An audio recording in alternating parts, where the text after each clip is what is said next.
지금부터 2020년 부활주일 예배 4월 12일 부활주일 예배 시작하겠습니다. 수고하고 무거운 짐진 자들아 다 내게로 오라. 내가 너희를 쉬게 하리라. 나는 마음이 온유하고 겸손하니 나의 멍에를 메고 내게 배우라. 그리하면 너희 마음이 쉼을 얻으리니 이는 내 멍에는 쉽고 내 짐은 가벼움이라. 아멘.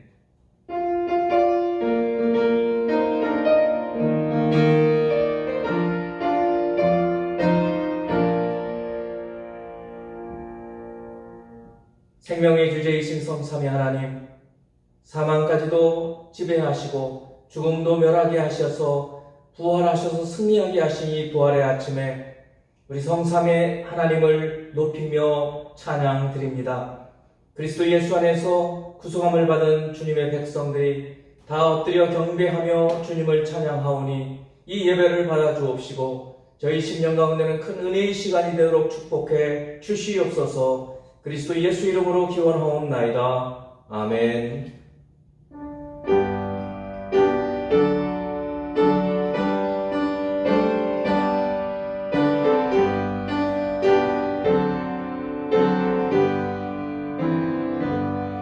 찬양 성부 성자 성령 성삼위일체께 영원 무궁하기까지 영광을 돌리세. 영광을 돌리세. 아멘.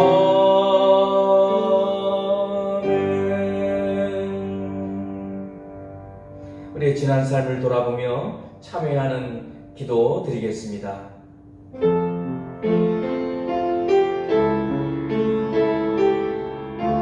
사랑과 은혜가 충만하신 하나님 아버지, 주님의 사랑과 긍휼하심으로 인하여 이 땅에 하나님 앞에서 온전한 삶을 살지 못하여 주님의 진노하심 앞에 우리들이 감히 설 수 없는 존재들이지만 주님의 오래 참으심과 사랑하심과 인내하심으로 오늘도 주님 앞에 설 수 있게 하여 주셔서 감사합니다. 무엇보다 먼저 감당할 수 없는 우리의 죄를 그리스도께서 대신 감당하셔서 하나님 앞에 담대히 은혜의 보좌 앞에 담대히 나갈 수 있도록 오늘 이처럼 예배할 수 있는 기회와 은총을 허락하심을 감사합니다. 하나님 아버지, 이 은혜에도 불구하고 주님 기쁘시게 하지 못하며 말씀대로 준행하지 못하고 또 성령께서 세미하게 들려주시는 음성에 따라 온전히 순종하지 못할 때가 있음을 고백하옵고 오늘 이 시간 다시 한번 주 예수 그리스도의 속죄의 피뿌림을 의지하여 하나님의 은혜를 사모하고 참회하고 마음을 찢으며 회개하고 돌이키는 시간을 저희들이 갖사오니 이 시간 우리 영혼을 깨끗하게 하여 주옵시고 물과 성령으로 거듭나는 주님의 나라에 들어갈 수 있는 그 심령으로 오늘도 예배할 수 있기를 원하고 기도합니다. 오늘과적으로 죽었던 저희를 살리신 주님, 그 크신 은혜를 인하여 오늘도 주님 앞에 나왔사오니 우리의 죄와 허물을 다시 한번 깨끗하게 씻어주시고 믿음으로 나아갈 수 있도록 도와주시옵소서. 이제는 우리 주님만 하시는 은밀한 죄를 침묵으로 고백합니다.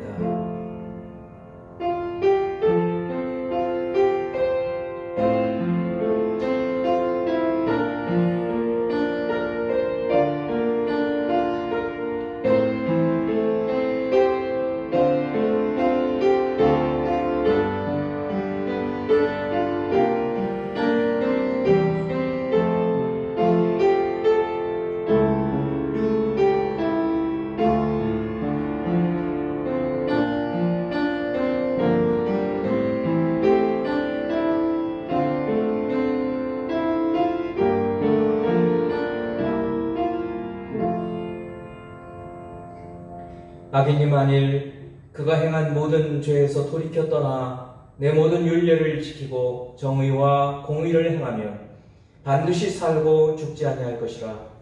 그 범죄한 것이 하나도 기억함이 되지 아니하리니 그가 행한 공의로 살리라. 아멘. 사도신경으로 내 신앙을 고백합니다. 나는 전능하신 아버지 하나님 천지의 창조주를 믿습니다. 나는 그의 유일하신 아들 우리 주 예수 그리스도를 믿습니다. 그는 성령으로 잉태되어 동정녀 마리아에게서 나시고 본디오 빌라도에게 고난을 받아 십자가에 못 박혀 죽으시고 장사된 지 사흘 만에 죽은 자 가운데서 다시 살아나셨으며 하늘에 오르시어 전능하신 아버지 하나님 우편에 앉아 계시다가 거기로부터 살아있는 자와 죽은 자를 심판하러 오십니다. 나는 성령을 믿으며 거룩한 공교회와 성도의 교제와 죄를 용서받는 것과 몸의 부활과 영생을 믿습니다. 아멘. 찬송가 165장 같이 부르겠습니다.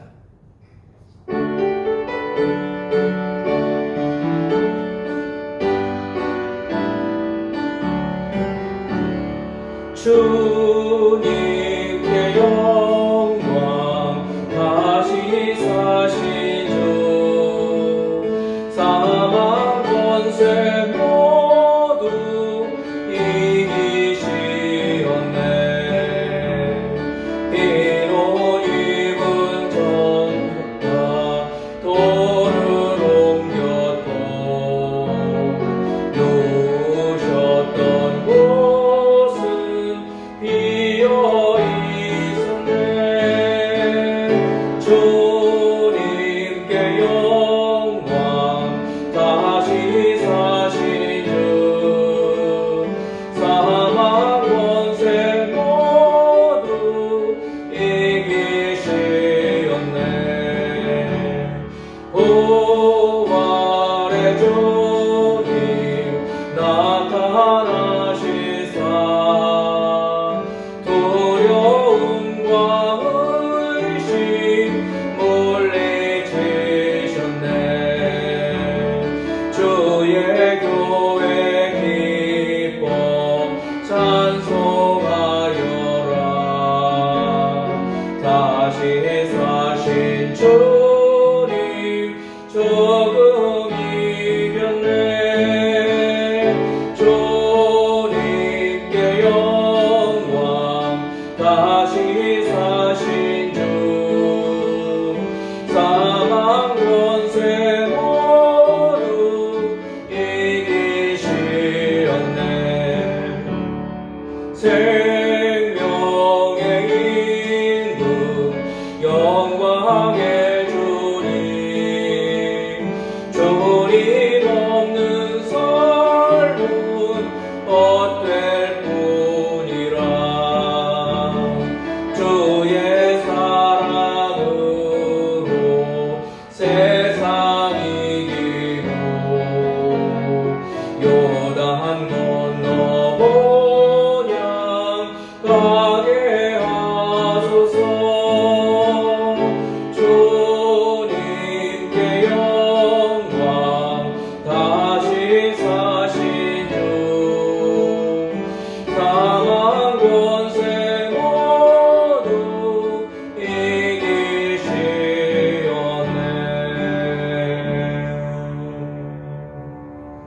기도하겠습니다. 온 하늘과 땅과 그 가운데 있는 모든 만물의 주제이신 성삼위 하나님, 그리스도 예수께서 친히 십자가에서 우리를 위하여 대속하시고 장사된 바 되시고 무덤에서 사흘 동안 계시다가 사흘 만에 부활하셔서 부활의 첫 열매, 부활의 소망이 되게 하신 것을 감사합니다. 우리도 그 주님의 부활하심처럼 부활할 것을 소망하며 이 땅에서 죽음이 끝이 아닌 것을 믿고 살아가게 하시고 여러 환난을 당하나 담대하게 살아갈 수 있게 인도해 주셔서 감사합니다. 이 부활의 아침에 주님을 경배하는 모든 생명의 교회 성도들과 우리 성도들이 하나님을 온전하게 경배할 수 있게 하여 주옵시고 또한 말씀을 통하여 저희들의 심령이 살아나게 하여 주시며 성령의 충만함으로 주님을 경배하고 주의 뜻에 합당한 삶을 살아갈 수 있도록 인도해 주시옵소서. 전 세계를 휩쓸고 있는 이 코로나 바이러스로 인하여 많은 생명들이 죽어가고 있으며 또한 고통을 당하고 있사오니 주여 긍휼을 베푸사 속히 치료제가 나올 수 있도록 인도하여 주시고 주님의 치료하심으로 이 생명들을 주님께서 아껴 주시옵고 특별히 하나님 어려운 가운데 있는 많은 사람들을 주께서 긍휼히 여기시고 불쌍히 여겨 주시기를 원하옵고 기도합니다. 오늘 각 처소에서 예배드리고 있는 생명의 성도들을 주님께서 기억하시고 성령의 충만함으로 오늘 거룩한 예배 성령의 충만함으로 은혜 받는 시간 될 수 있도록 축복해 주시옵소서. 그리스도 예수 이름으로 기도하옵나이다. 아멘.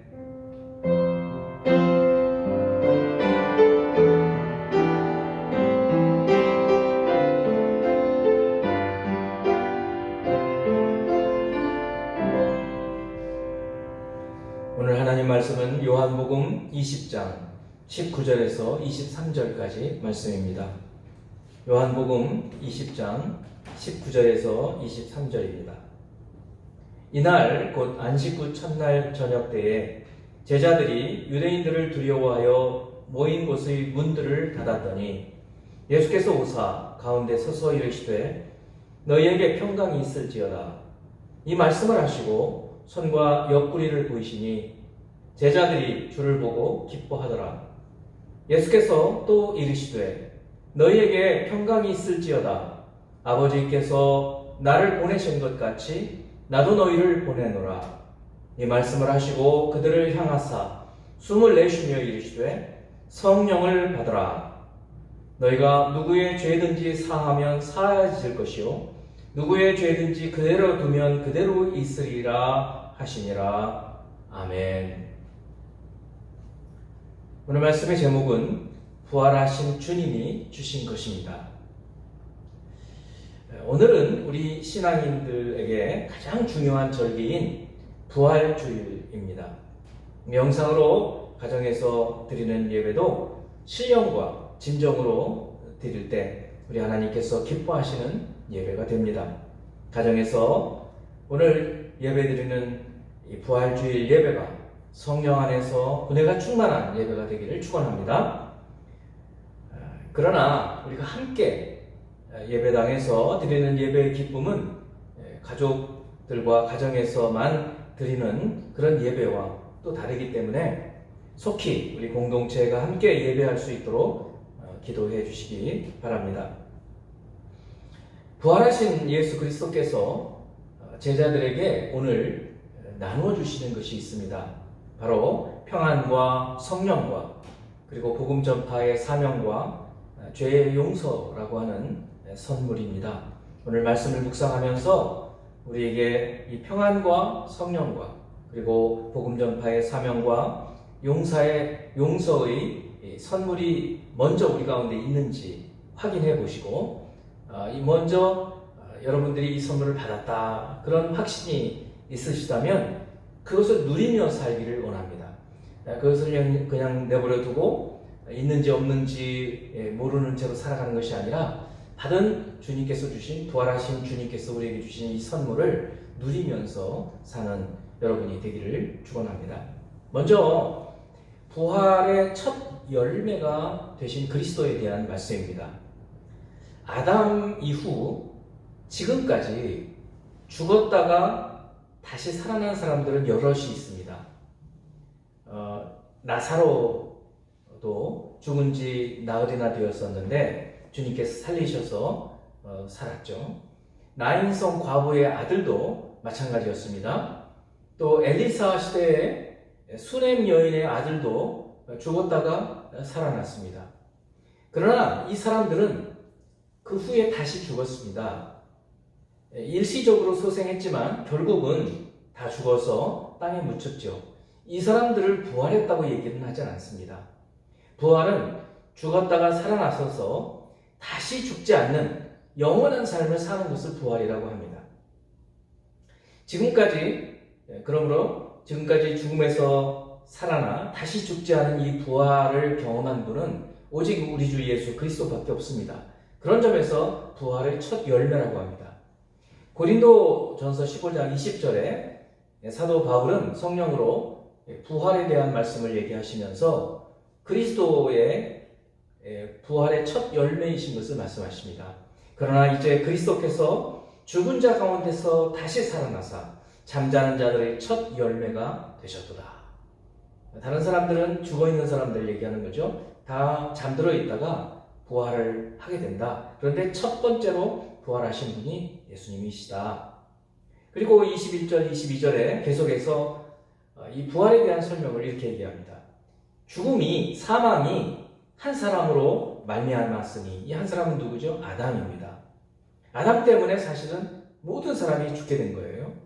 오늘날 이 시대로 비유를 좀 하자면 이 아담이 죽음의 바이러스를 갖고 온 거예요. 그러니까 그 이후에 태어나는 모든 사람들이 전부 그 바이러스에 감염돼서 계속해서 죽어나가는 겁니다. 사망이 한 사람으로 말미암았으니 죽은 자의 부활도 한 사람으로 말미암는도다. 무슨 말씀이냐면 그 죽은 사람을 살리시는 백신이 개발이 된 거예요. 그래서 그 백신을 맞은 사람이 다 살아나는 것처럼 이제 죽은 자의 살아나신 이 부활을 예수님께서 처음으로 행하셨기 때문에 그분 안에 있는 사람들은 다 살아난다, 그런 얘기입니다. 아담 안에서 모든 사람이 죽은 것 같이 그리스도 안에서 모든 사람이 삶을 얻으리라. 그래서 예수 그리스도께서 부활의 첫 열매이시라는 사실을 우리가 이 말씀을 통해서 믿는 겁니다. 말씀이 없으면 우리는 믿을 수가 없어요. 그런데 말씀에서 예수님이 부활의 첫 열매가 되셨다. 그러므로 그 부활의 첫 열매 뒤에 오는 또 따라서 오는 열매들이 있는데 그 열매를 따라서 우리도 부활하게 된다 하는 것을 믿을 수 있는 것입니다. 자, 이제 이 주님께서, 부활하신 주님께서 제자들과 함께 계실 때, 마지막 40일 동안 계실 때 주님께서 하신 말씀들이 있어요. 이 부활하신 주님께서 제자들에게 나누어 주신 것이 있습니다. 말씀을 통해서요. 자, 그것을 한번 보도록 하겠습니다. 오늘 본문의 19절 첫 번째, 이날 곧 안식 후 첫날 저녁 때에, 이 날은 어떤 날이냐면 예수님이 부활하신 날입니다. 바로 오늘입니다. 그리고 오늘 저녁이에요.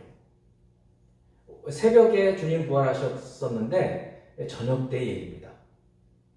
제자들이 유대인들을 두려워하여, 그렇죠, 예수님까지 죽였는데 유대인들이 예수님의 제자들을 붙잡아서 죽이려고 하지 않았겠습니까? 그래서 두려웠어요.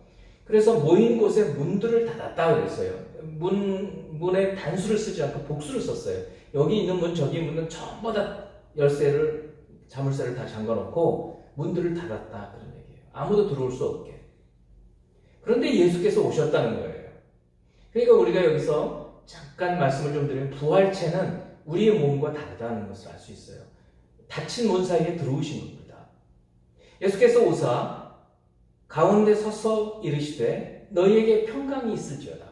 그러니까 주님께서, 이 부활하신 주님께서 제자들에게 몇 번 나타나시냐, 10여 차례 넘게 나타나시는데 나타나실 때마다 대체로 첫 번째 하신 말씀이 평강이에요. 샬롬입니다. 샬롬. 너희에게 평강이 있을지어다. 오늘 본문에 본문 다음에 나오는 26절에도 여드레를 지나서, 그러니까 오늘 주일이면 다음 주일을 얘기합니다. 그날까지 포함하면 8일째거든요.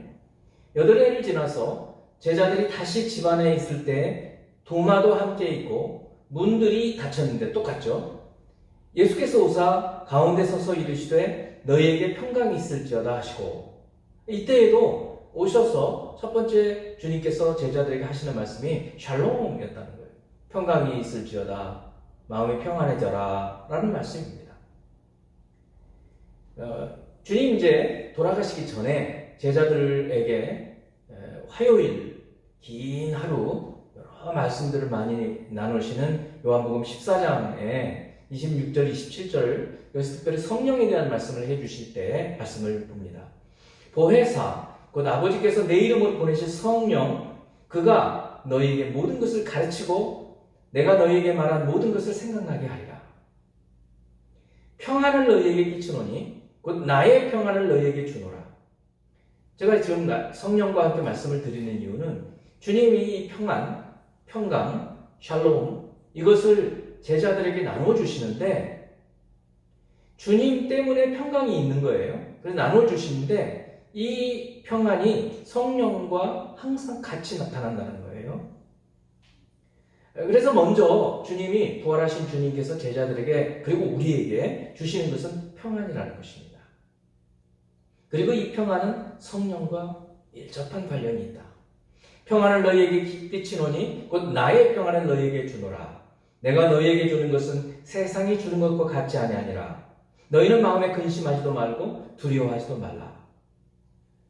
제가 주님을 믿지 않는 분들에게 전도를 하면서 거의 공통적으로 경험한 것이 있어요. 여러분들도 한번 전도를 이렇게 해서 특별히 사형리 같은 것으로 간단하게 한 5분 정도로 예수님을 영접하게 할 수 있는데 그것을 할 때마다 제가 경험한 것이 있어요.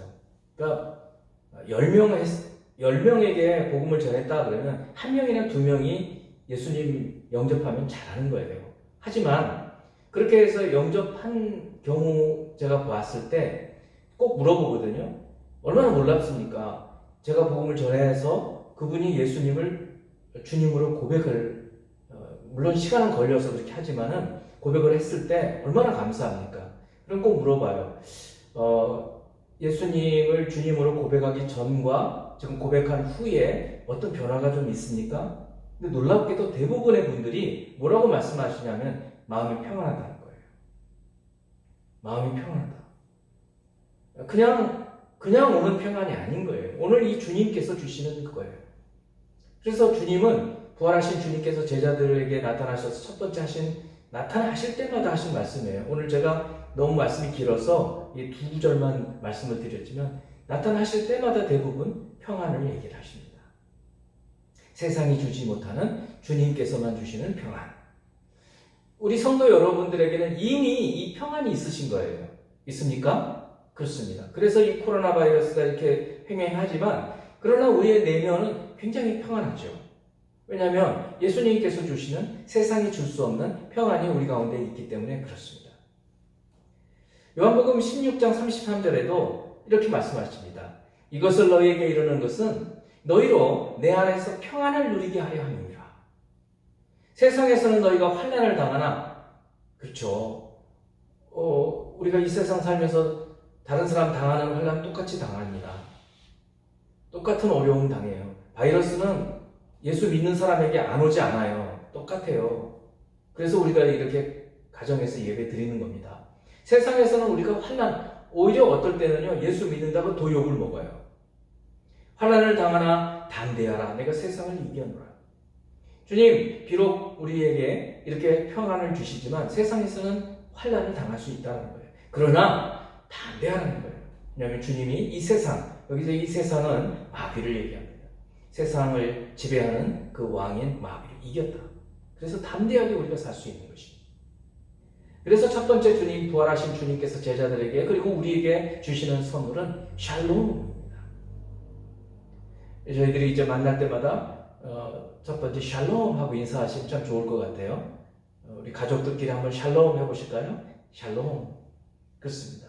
이 평안의 선물을 주님이 주셨습니다. 두 번째는 성령의 선물이에요. 의라는 말은 여기서 동격입니다. 성령이라는 선물이에요. 평안이라는 선물, 성령이라는 선물을 주님이 주시는데 21절, 22절 말씀을 봅니다. 예수께서 또 이르시되 너희에게 평강이 있을지어다. 아버지께서 나를 보내신 것 같이 나도 너희를 보내노라.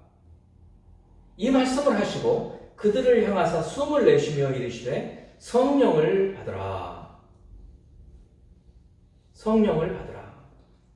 여기서도 평안 또 얘기하시죠. 19절에서도 말씀, 21절에서도 평강이 있을지어다라고 말씀을 하시면서 이제 두 번째 선물은 성령을 받으라 라고 말씀하시면서 근데 그 앞에 숨을 내셨다라고 말씀하고 계셔요.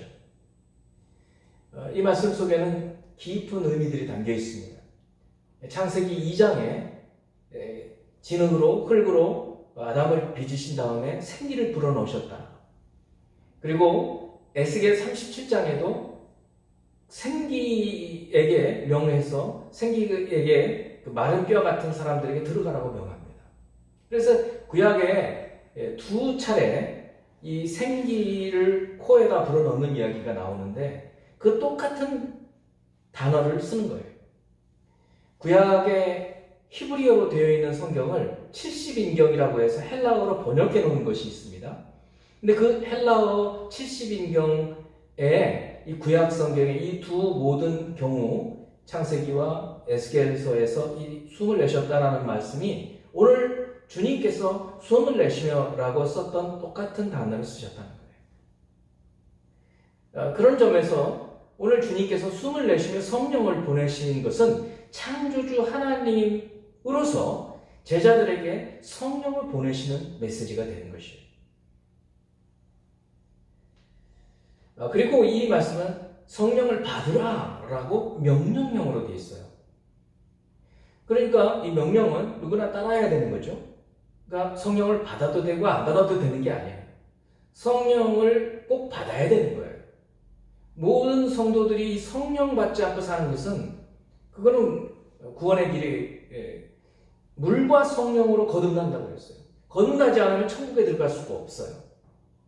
그러니까 여러분들께서 여러분 안에 성령께서 여러분과 함께 계시는지 확인해 봐야 돼요. 제가 누차 반복해서 말씀을 드리지만 우리가 언제 성령을 체험할 수 있는가? 기도할 때라는 거예요. 우리가 기도할 때 성령은 우리가 마땅히 빌 바를 알지 못할 그때 탄식함으로 기도하게 도와주신다는 거예요. 그 기도의 자리에 우리가 나갈 때 내가 이미 성령을 받았구나. 이 성령이라는 선물을 받았구나 하는 걸 체험해 볼 수 있어요. 저는 우리 교회 모든 성도들이 성령의 선물을 받았다고 믿습니다. 그러나 여러분들이 아직 성령을 체험을 많이 못하신 분들은 기도하셔야 되는 거예요. 사도행전 2장 38절에 오순절 성령 감림 때에 사도 베드로는 이렇게 외칩니다. 베드로가 이르되 너희가 회개하여 각각 예수 그리스도 이름으로 세례를 받고 죄 사함을 받으라. 그리하면 성령의 선물을 받으리니. 성령이라는 선물을 언제 어떻게 받게 되는가? 회개가 먼저 있어야 되고 예수 그리스도 이름으로 세례를 받으라는 것이고 그렇게 되면 죄의 용서를 받게 된다는 거예요. 예수 그리스도의 피뿌림으로 먼저 회개가 있어야 된다는 거예요. 자신의 잘못된 삶을 돌아보며 뉘우치며 애통해야 하는 이 회개. 그리고 예수님의 이름으로 세례를 받는 거예요. 예수님을 주님으로 믿습니다 하고 예수님에 대해서 알고 이 구원에 대해서 알고 세례를 받고 그러고 나면 세례와 함께 우리는 믿는 거예요. 물세례와 성령세례를 받아서 우리 죄가 사함 받았다라는 믿음을 갖게 될 때 성령이 선물로 우리에게 주어진다는 것이에요. 이것이 구분 동작으로 되어 있지만 사실은 이렇게 연속적으로 이루어지는 것이에요.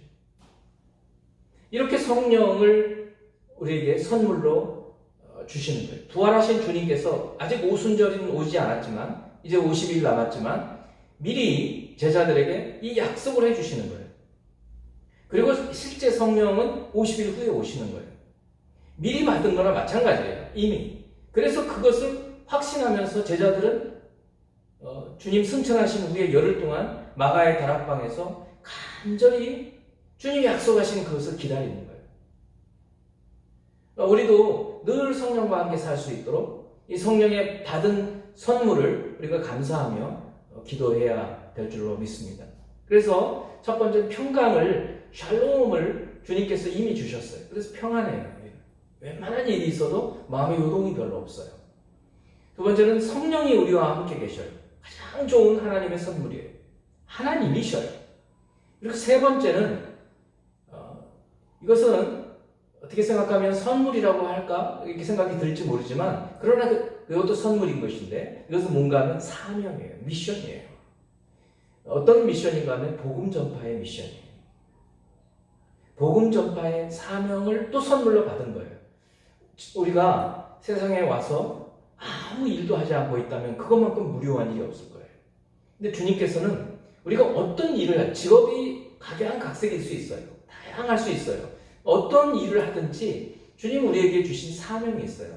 그것이 21절, 22절이에요. 예수께서 또 이르시되 너희에게 평강이 있을지어다. 아까 말씀했죠? 아버지께서 나를 보내신 거, 이 말씀이에요. 아버지께서 나를 보내신 것 같이 나도 너희를 보내노라.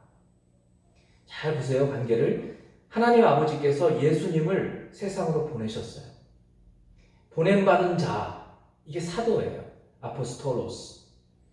하나님께서 예수님을 사명을 주셔서 보내주셨어요, 세상에. 어떤 사명이었을까요? 구원 사명이죠. 세상을 구원하라는 사명을 주시고 예수님을 보내신 거예요.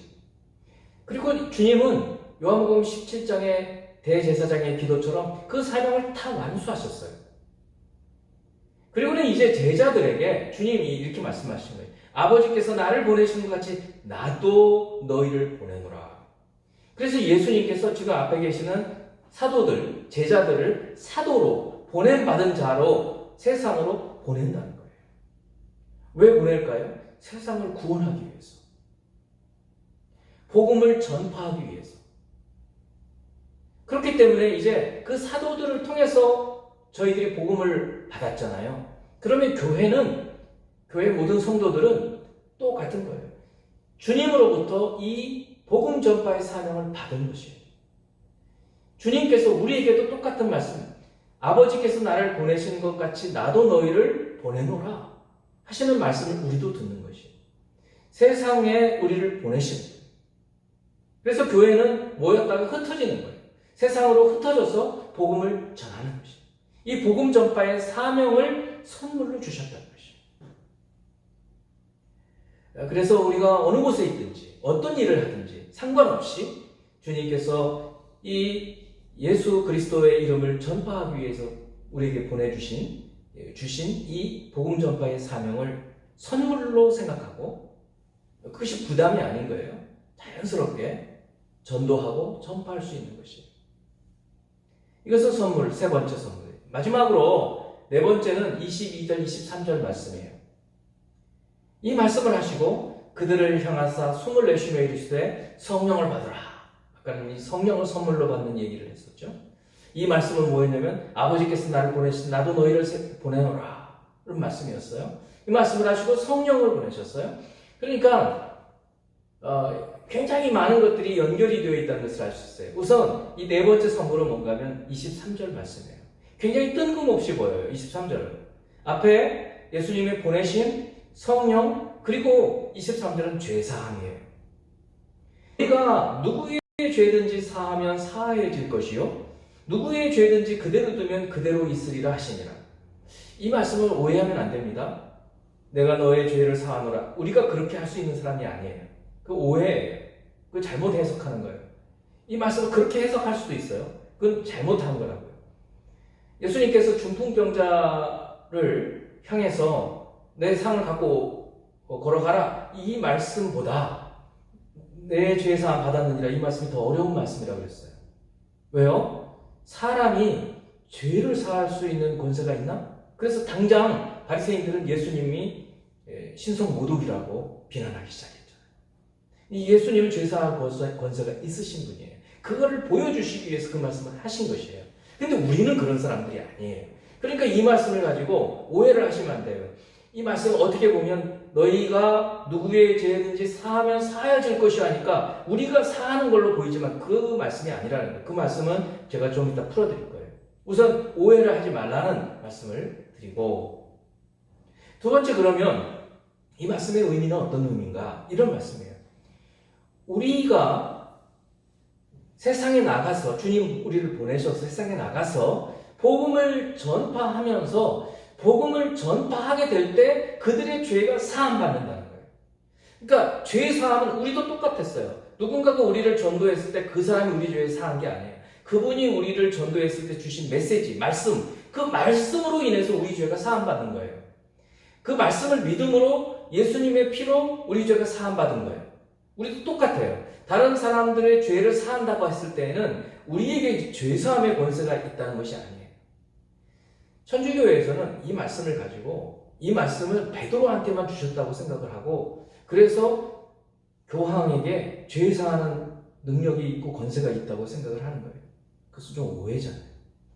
말씀의 풀이가 그렇게 되지 않습니까? 말씀을 통해서 그 사람의 죄를 사할 수 있는 거예요. 그래서 그 말씀이 이 속에 잠재적으로 들어있는 거예요. 너희가 말씀을 전파함으로 누구의 죄든지 사하면 사해질 것이요.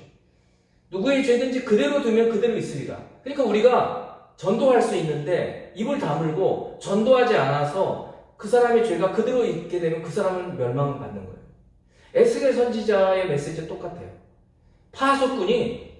적군이 쳐들어왔다 외치면 파수꾼의 역할을 다 하는 거예요. 근데 적군이 쳐들어왔는데도 파수꾼이 입 다물고 있으면 파수꾼 직무유기예요. 그래서 나중에 처형을 당해요. 우리도 똑같아요.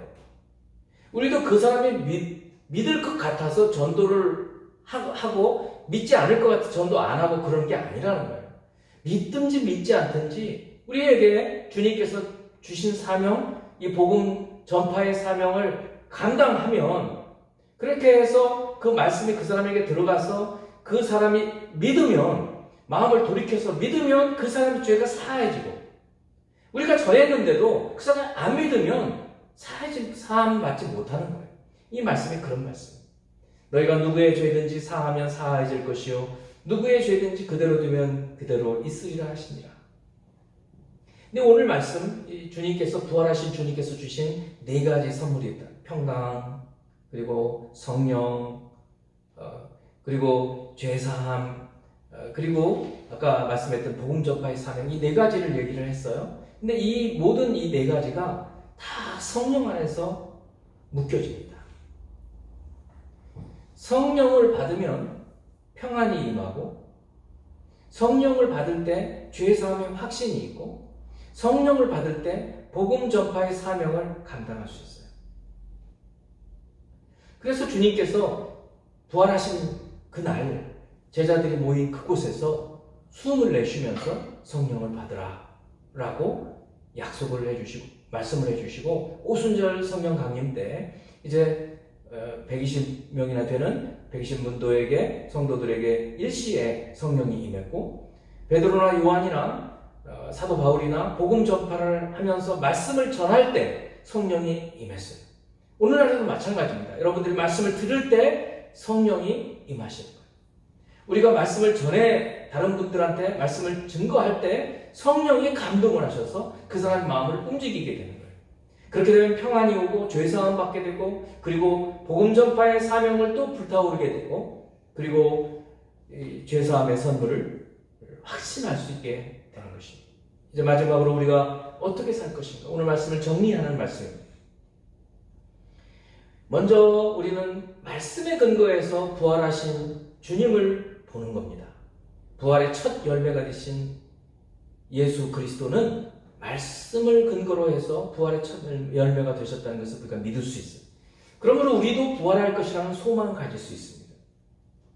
이 부활의 아침에 우리도 부활한다, 예수님 부활하신 것처럼 우리도 부활한다라는 소망을 갖고 살기를 바랍니다. 이 소망뿐만 아니라 부활하신 주님께서 제자들에게 주신 네 가지 선물이 있었어요. 이 선물을 누리고 살아야 돼요. 예수 안에 있는데도 두려워 산다면 평안이 없는 거잖아요. 그러면 좀 돌이켜봐야 돼요. 왜 나한테 평안이 없을까? 주님이 주신 이 샬롬, 너에게 평안이 있을지어다 계속해서 말씀하시는데, 그리고 우리 가운데 성령이 이미 계시는데도 성령과 함께 살지 못하고 성령으로 기도하지 못하고 한다면 누리지 못하는 거예요.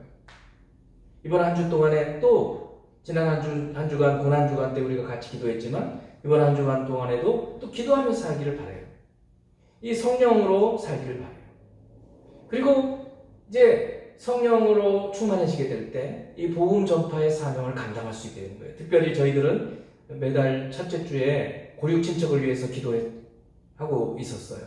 지금도 마찬가지로 여러분 고륙 친척을 위해서 먼저 기도하시고, 기도 중에 생각나는 다른 분들을 위해서도 기도하시고, 또 생명의 만나를 전해주시고, 그렇게 함으로 그분들도 이 죄사함을 받을 수 있게 여러분들이 그 구원의 통로가 될 수 있게 되는 것입니다. 이 네 가지 것들을 선물로 주신 것을 우리가 행하면서 누리면서 사는 저와 여러분이 되기를 주님의 이름으로 축원합니다. 기도하겠습니다. 부활의 첫 열매가 되셔서 우리의 부활의 소망이 되게 하신 하나님 아버지, 예수 그리스도로 인하여 우리의 모든 죄를 사하시고 뿐만 아니라 성령님을 우리 가운데 선물로 보내주셔서 평안을 누리게 하시고 또한 죄사함의 은총을 누리게 하시며 복음 증거의 사명도 감당케 하셔서 세상에 가장 소중한 인생들을 구원할 수 있도록 저희들이 이 책임, 이 사명 맡겨주셔서 감사합니다. 주님, 오늘 주신 이 말씀, 부활의 아침에 이제 저희들이 만나는 사람들마다 복음을 나눔으로 그들도 죄사함의 은총을 누릴 수 있도록 도와주시고, 특별히 무엇보다 먼저 우리 고륙 친척들 이름을 적어내고 기도하고 있는 그분들이 주님께 돌아올 수 있도록 역사하여 주시옵소서. 예수 그리스도 이름으로 기도합니다. 아멘. 봉헌송 부르면서 예물을 드리도록 하겠습니다.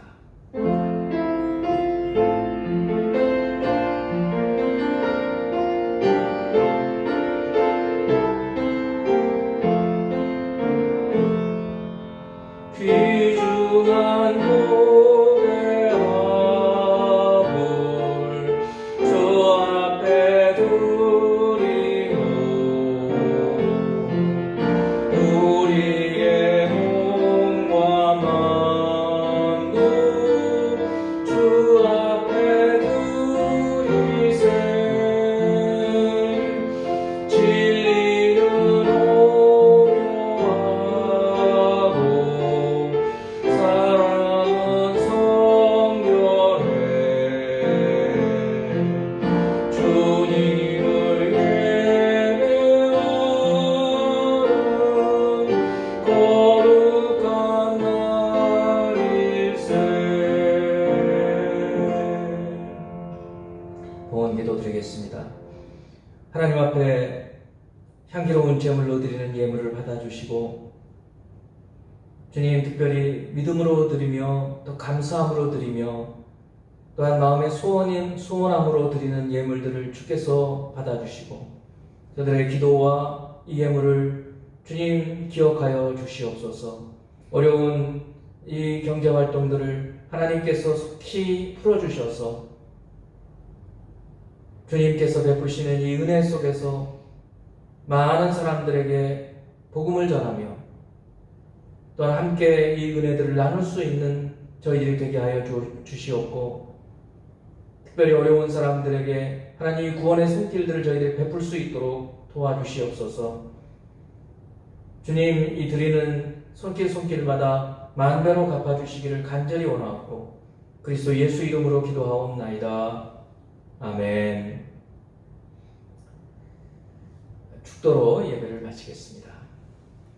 지금은 우리 구주 예수 그리스도의 은혜와 하나님 아버지의 사랑하심과 성령의 감화, 감동, 교통 충만하심이 부활의 아침, 부활의 첫 열매가 되신 예수 그리스도를 소망하며 우리도 부활할 것을 기대하고 또 부활하신 주님께서 우리에게 주신 네 가지의 이 선물들을 기억하고 누리며 살기를 원하는 생명의 교회 모든 성도 머리 위에 하는 일 위에 지금부터 영원토록 함께 계시기를 축원하옵나이다. 아멘.